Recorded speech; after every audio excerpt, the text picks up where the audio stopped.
Hello, everyone, and welcome to another episode of The Big Idea. Thank you so much for joining us, our current and future leaders. If you are fascinated with environmental topics and in particular the ocean, then this program is for you. Let's bring in our Southeast Asian guests to the program. Let's start with Dr. Asyura Salleh. Please join us. Thank you very much for having me. Thanks so much. Thanks so much for being here. And let's bring in our other guest, Yew Aun. Hello, everyone. Thanks for having me. Great to see you. Great to see you. Now, I said Dr. Asyura because Asyura has a PhD, but I'm going to call her Asyura for the program. Asyura is a student of maritime security. So there are so many topics. If I could spend the whole time just talking about pirates, that's what I would do because I'm fascinated with that topic. But we also have Yew Aun with us, and he is a marine biologist. So we have a lot that we could get to today to talk about the ocean. But I'm going to start with our first question, a quick question for both of you, just for fun, before we get very serious. I would just love to hear if either of you have a favorite movie that is set in the ocean. Asyura? That's putting me on the spot there. Oh, sorry.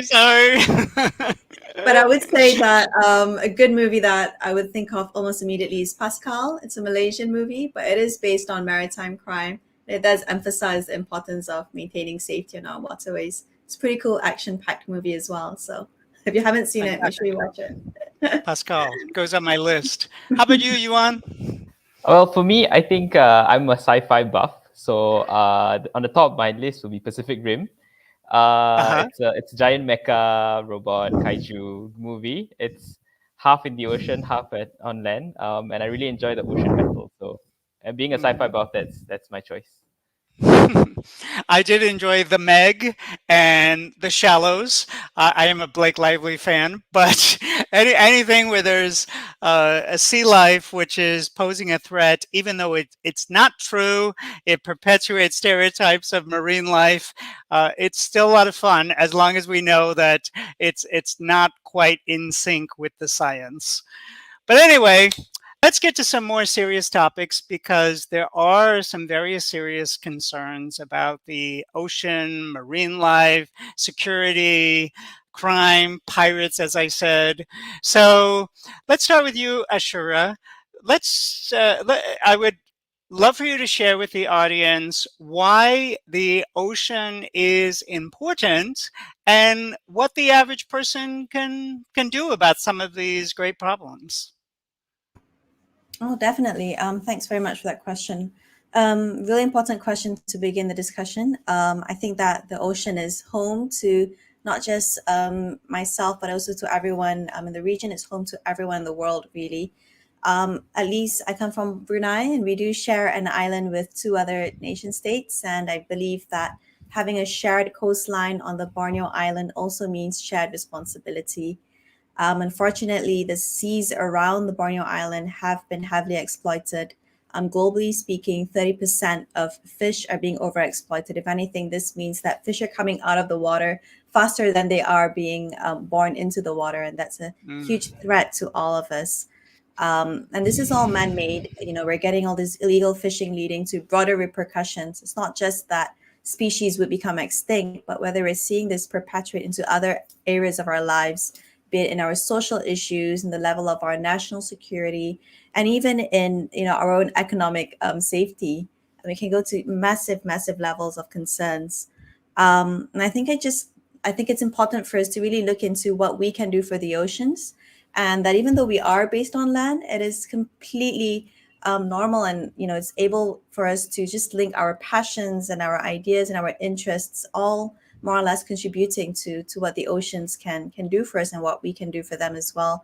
It's important to think about that. Sure, we're lucky enough to be able to exploit the ocean for now, but then what are we leaving behind for the next generation? And there is really our responsibility. I say that all the time. If someone really enjoys seafood, I do, we want our grandchildren to be able to enjoy the delicacies of the sea. And in order to do that, we must embrace sustainable fishing.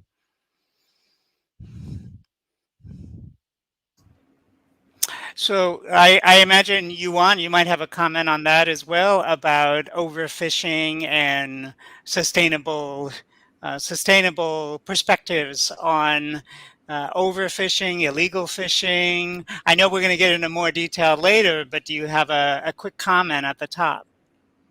Yeah, I kind of agree more with Asyura here with regards to overfishing and also IUU, illegal unreported fishing, and I believe like states with coasts like Malaysia and Brunei, we have to kind of ramp up enforcement, or else more and more I guess, fishing fleets from outside of Malaysia, outside of Brunei, will come in and harvest, and also I probably am more passionate about actually nurseries, maintaining key ecosystems that act as nurseries for these fisheries, mangroves, seagrasses, coral reefs, because without these very important habitats, like the one in my background, coral reefs, we don't have big fish that we want to eat on our plate, right? So we have to maintain these important coral nurseries so that we can have fish that feeds the world, basically. Mhm. And just to go to back to something you were saying, Ashura, it's interesting the term ocean versus oceans. Right now, the US government is co hosting a conference with the Republic of Palau, our Ocean 2022.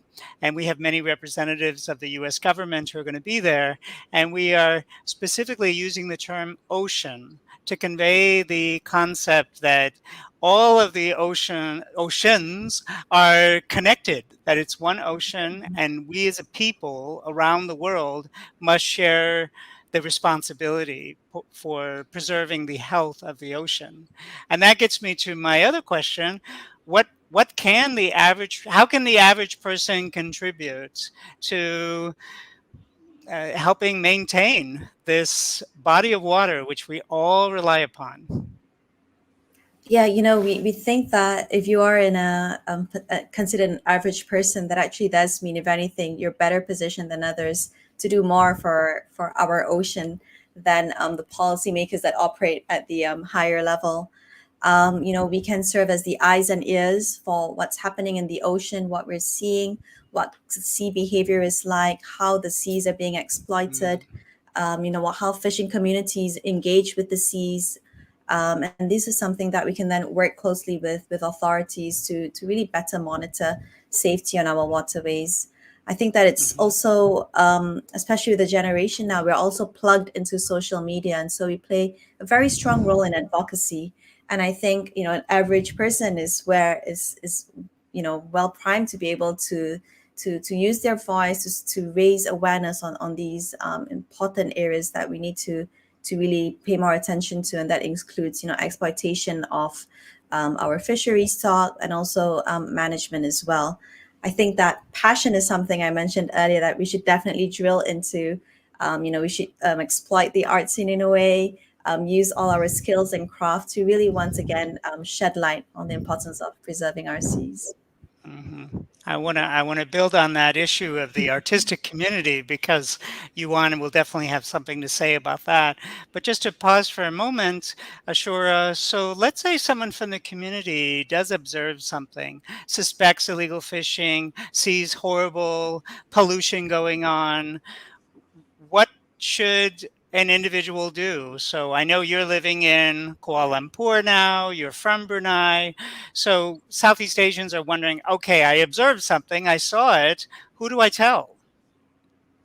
So this is definitely where I think I've been espousing for the past few years. We need to generate a greater whole of society approach where we need to empower the fishing communities, the average person, so to say.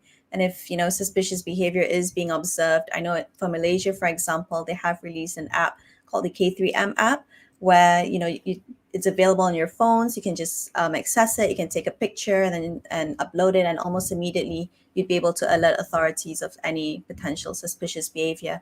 So I think we need to exploit the role of technology just to really tighten the linkage between the grassroots communities and also the policymakers and authorities as well. So loads of ways of going around this. I think it deserves another separate talk, really, if anything.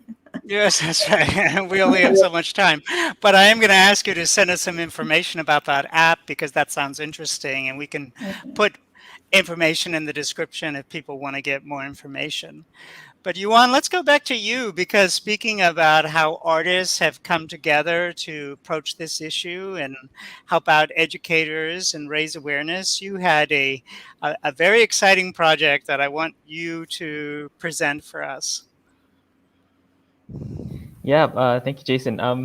Well, I'm a marine biologist, and we've always had to do outreach, right? So education, environmental education is one of my passions. We have to do outreach, we have to tell people what's important, what are the threats, coral reefs, and so on. So back in 2017, a few of us, my friends, came together and thought, okay, how can we improve our outreach and deliver it in a very effective manner? And that's what we thought. Actually, the fundamentals of learning is can be attributed to playing.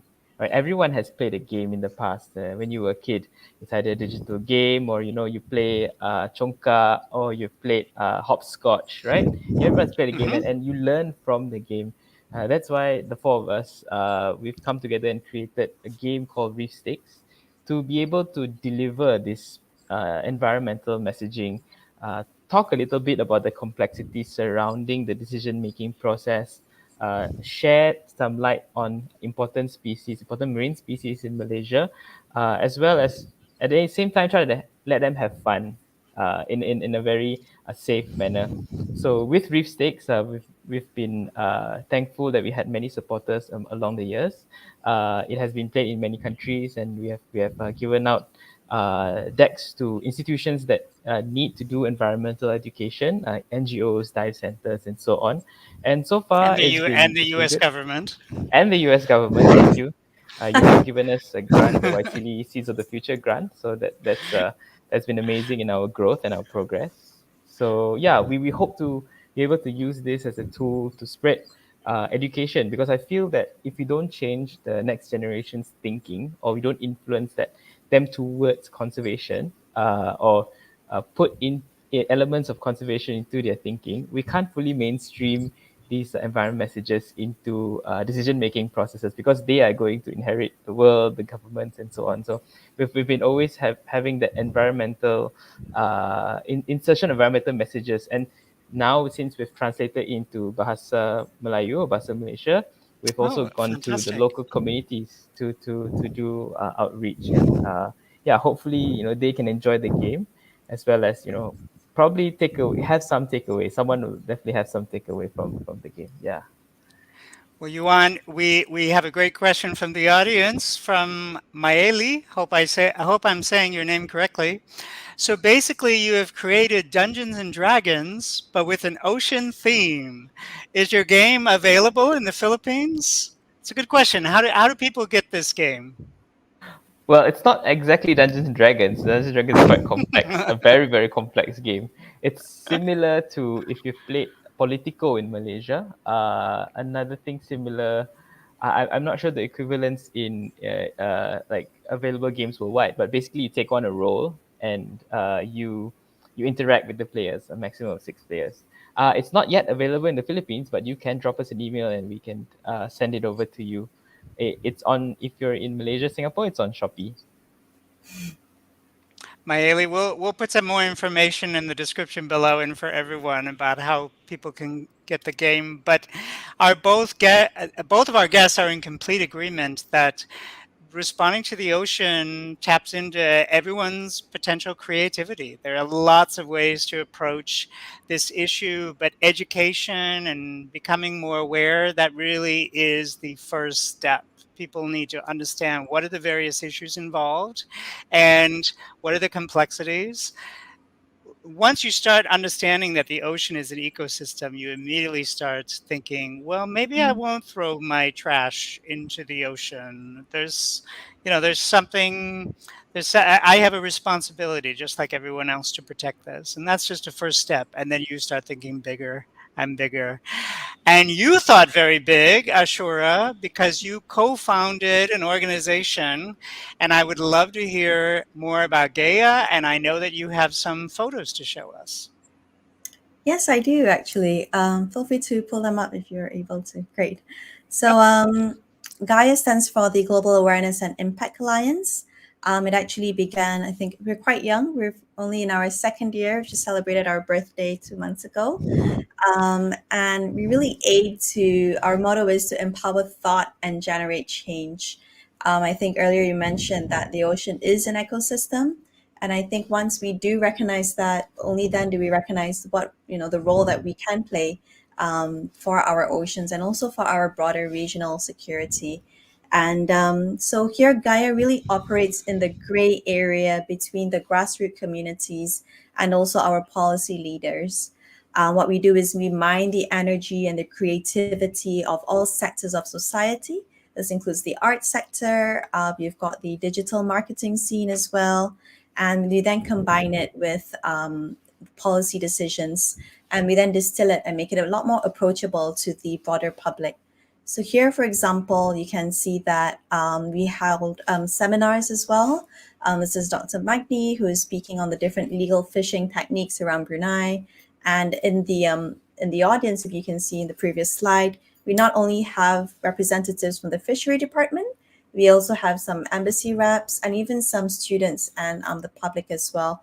This was, funnily enough, one of our most active seminars. It took a while to actually ask them to stop asking questions because it was going beyond the luncheon period. And yeah, it really does show that people from all ranges of society can interact with this topic.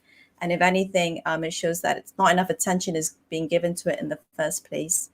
So on top of that, we also do policy papers, but our policy papers have a little bit of a spin to it. They're a lot more colorful than most.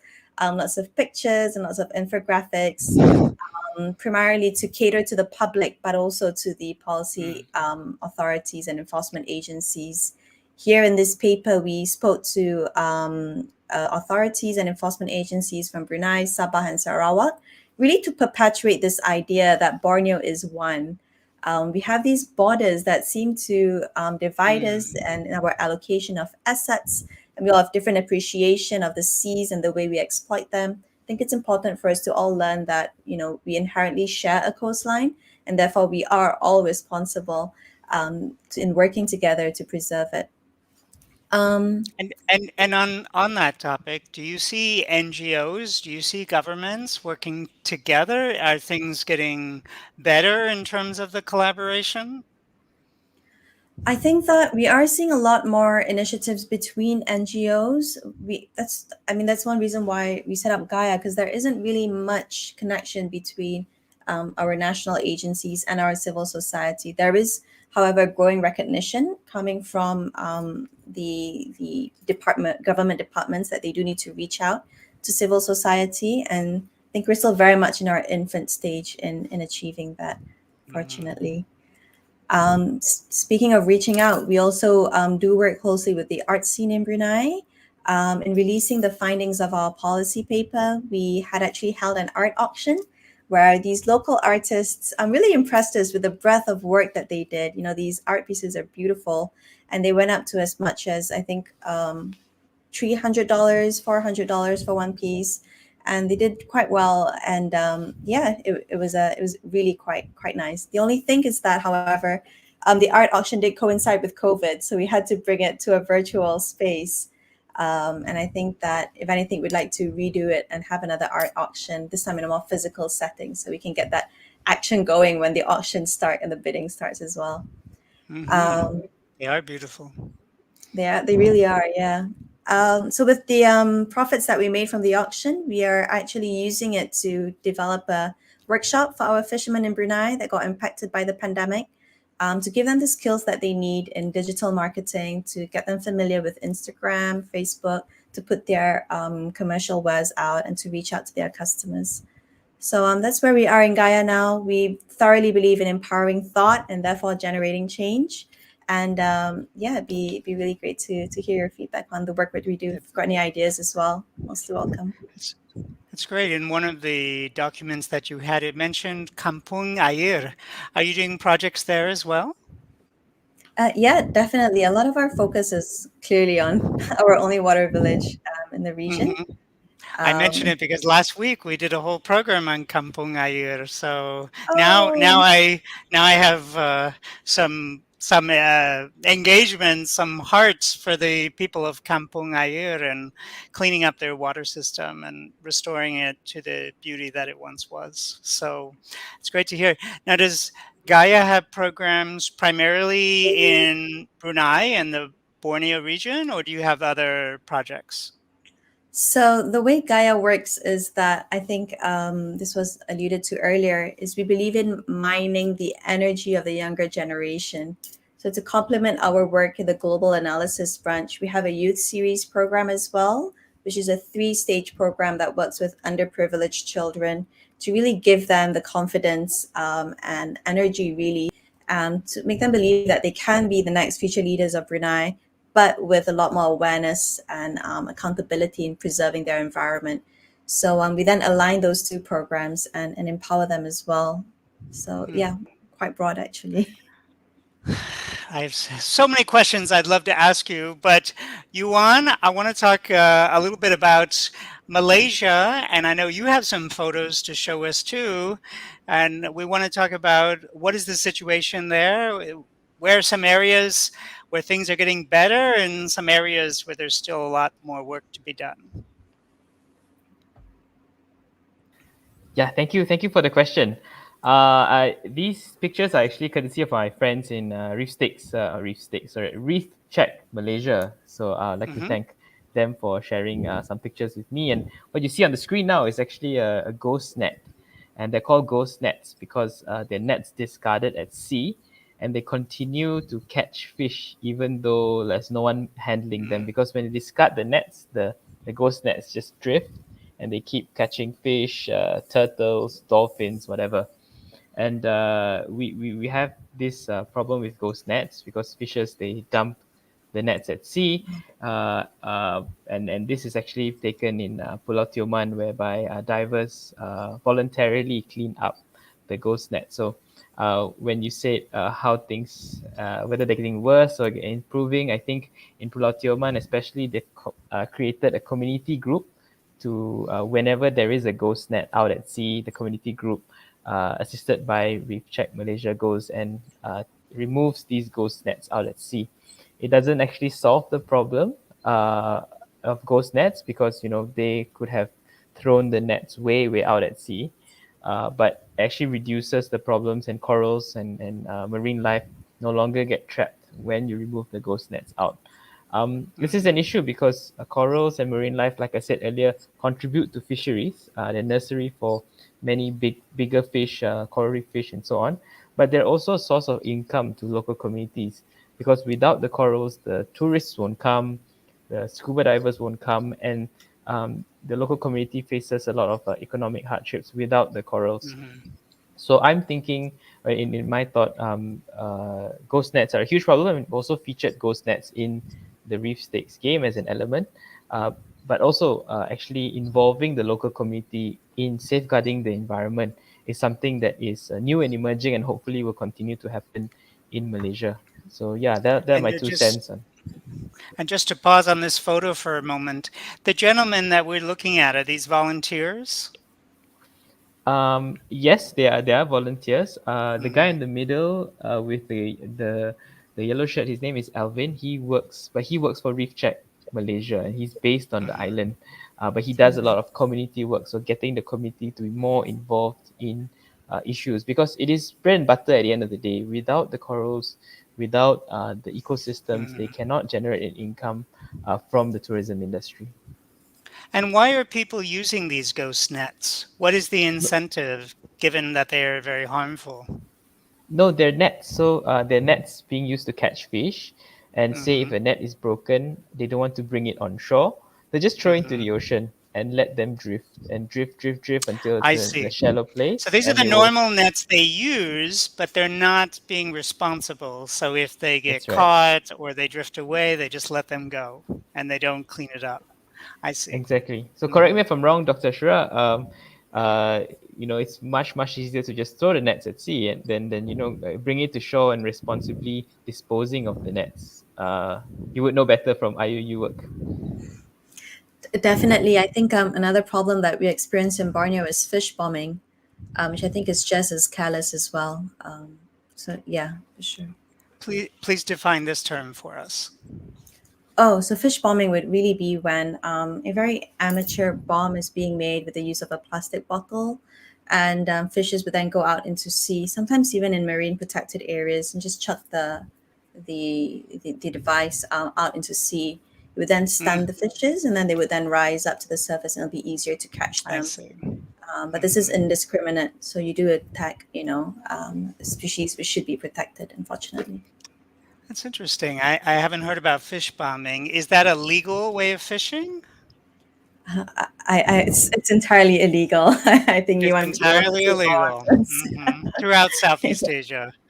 But people sometimes break the law, and so this has to be enforced. I would imagine it would be illegal, so that's good news. Good news. But with any law, it also has to be enforced, and there has to be consequences, and that's where we get into all these complexities. Interesting. And we're coming near the end of our half hour. I have so many more questions I'd love to ask, but I do wanna pause for a moment and see if either of you has any comments about pirates, because that is an issue that I'm passionate about. Ashura, you may have come across piracy in your studies or research. From what I understand, in the time of COVID, unfortunately, maritime piracy has increased out of desperation and employment challenges. Do you have any comments for our audience on trends related to piracy? Sure. Unfortunately, we think of Captain Jack Sparrow, the quintessential Mm, pirates, mostly in the movies, but not really in real life. In fact, here in Southeast Asia, at least, we would term them as armed robbers. Especially during COVID, most of the incidents have taken place near ports and anchorages, and there's a lot of petty theft. Ropes, paints have been stolen, especially because these ships are forced to anchor in order to undergo through a safe zone because of COVID requirements. However, this does actually point to the fact that we're getting individuals desperate enough to conduct petty theft. This does point to a lot of economic imbalances, high levels of job unemployment, and so if anything, we do need to see what we can do to better preserve the livelihood of coastal communities in order to avoid them from being converted into, to have to resort to this to become an armed robber at the end of the day. So unfortunately, no pirates in that sense, but we are getting a lot of petty thief armed robbers, especially in the Philippines area and also in the Singapore Strait. It's a colloquial word we use. It may not be the accurate one, and we all have images from the movies, but the issue of crime at sea is a very serious one that we're all exploring. ASEAN, the United States, individual countries throughout Southeast Asia. So you shed light on one myth. I'm going to give you on a chance to shed light on another myth. When a lot of people get their education about marine life through movies, what is one myth you see consistently in the movies about marine life, either sharks or some other species? Now is your opportunity to give us the truth. Yeah, great. Well, I think when you bring up the Meg and Jaws and all that earlier in the session, it's like ring some bells in the marine biologist head because fun fact, vending machines kill more people than sharks every year. That is a great So fact. yeah. So you don't have to be fearful of the sea because of sharks. I'm a scuba diver and I go into the sea all the time. I see more sharks in the market than diving because sharks are also endangered. They're being harvested for their fins in the wild. And secondly, sharks will run away when they see you. I mean, if you dive in this Asia Pacific region, there are only a few sharks that are known to attack humans, and they're not found in this region. So, be chill out and go enjoy the sea. Chill And out. we're getting less and less. Yeah, we're getting less and less sharks actually. So if you see a shark, you should be excited. Not be fearful. Thank you so much. Oh, thank you, Asyura. Thank you, Yew Aun. The time just flew by, and obviously, we just scratched the surface, as we say in English. We only got to a drop in the ocean, another saying in English, but there are so many, many complex topics related to the ocean. We all appreciate the ocean. We all enjoy a beach. We all enjoy going for a boat ride, but we can't just enjoy it and then not think about what we need to do together to approach the many, many issues that there are. Asyura, you've done wonderful work with your NGO and your research and providing people with more information. Yew Aun, I want to see this board game. So I have to travel to Malaysia. We'll both sit together, we'll have some tea, and we'll play this game together at some point and talk more about the ocean. Anyway, thank you so much. Thank you so much for joining us. And thanks so much to our audience for another episode of The Big Idea. Hope you enjoyed this conversation. If you have more questions about the ocean, please put them in the comments below. If you have more ideas for topics that we should be discussing on our program, share, share, share. So thank you so much. And until the next time, take care, everyone. Thank you so much. Thanks for having me. Bye, everyone.